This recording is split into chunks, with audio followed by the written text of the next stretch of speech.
पुणी थे खेल हम आईपीएल मैच। गतकाली बीसीसीआई मैच को बातिल करथिला। बाकी थिबा 16टी मैच को सस्पेंड करथिला बीसीसीआई। हेले तार किछि समय पर बीसीसीआई घोषणा कला नुआ तारीख पुणी खेल हेबो आईपीएल मैच। नुआ तारीख जानिया पूर्व कमेंट करी कहतु फाइनल मैच क्या क्या भितर खेलाबो। दर्शक बंधु आईपीएल मैच को नहीं बीसीसीआई गतकाली मीडिया एडवर्टाइजरी जारी करिछि।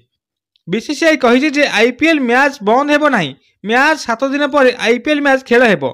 बीसीसीआई कहिछि जे आईपीएल मैच बंद हेबो नाही, मैच 7 दिन पर आईपीएल मैच खेल हेबो बोली आईपीएल सेक्रेटरी देवजीत साइकिया कहिसंती। दर्शक बंधु पाकिस्तान पहलगाम अटैक पर एबे भारत करिछि मिशन सिंदूर ऑपरेशन, जहाँकि एबे सक्सेस होइछि एवं केतेबेले भारत अटैक करछि तो केतेबेले पाकिस्तान अटैक करछि।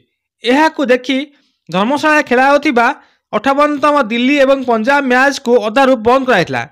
एहा परे परे परदिन मैच को बातिल कराइथिला। संपूर्ण मैच को बातिल परे क्रिकेटर मानक पई दुख खबर आसीथिला, किंतु परे परे बीसीसीआई रो सेक्रेटरी कहिसंती जे मैच को 7 दिन पर खेल हेबो। किंतु नुआ तारीख एपर्यंत घोषणा होइनला बेले किंतु एतिकी आसीछि खबर जे मैच 7 दिन पर खेल हेबो।